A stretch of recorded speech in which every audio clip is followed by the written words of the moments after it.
વાત કરીએ તો આણંદની ખંભાત નગરપાલિકાની સામાન્ય સભામાં સફાઈ કામદારોએ 7મા પગાર પંચની માંગ સાથે ઉગ્ર હોબાળો મચાવતા સત્તાધીશોની હાલત કફોડી થઈ હતી। છેલ્લા 4 દિવસથી હડતાલ પર ઉતરેલા વર્ગ 4ના કર્મચારીઓએ સભા દરમિયાન પ્રમુખ અને કારોબારી ચેરમેનનો ઘેરાવ કરી જોરદાર નારેબાજી અને હુરિયો બોલાવ્યો હતો।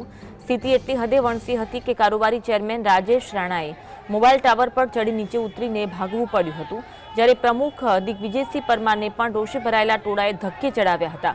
અંતે પોલીસે દરમિયાનગીરી કરી પ્રમુખને સુરક્ષિત રીતે બહાર કાઢ્યા, જેના કારણે પાલિકા પરિસરમાં ભારે અફરાતફરીનો માહોલ સર્જાયો હતો। પોલીસ બોલાવવાની ફરજ પડી હતી અને મામલો થાળે પાડવા માટે આ પરિસ્થિતિ સર્જાઈ। 7મા પગાર પંચની માંગ કર્મચારી દ્વારા કરવામાં આવી રહી છે, તેના કારણે સૂત્રોચ્ચાર સાથે વિરોધ વ્યક્ત કરવામાં આવ્યો હતો। આજ અંગે વધુ વાત કરીશું। સંવાદદાતા રૂપેશ અમારી સાથે ફોન લાઈન પર જોડાયા છે। રૂપેશ, સામાન્ય સભામાં સફાઈ કામદારોએ 7મા પગાર પંચની માંગ સાથે હોબાળો મચાવ્યો છે, શું વિગત છે?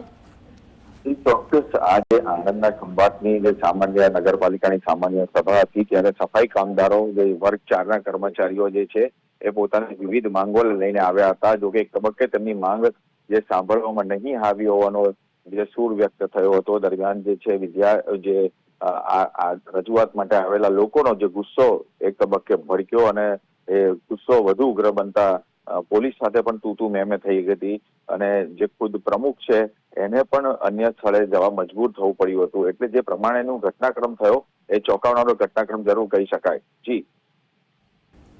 જી આભાર માહિતી આપવા માટે।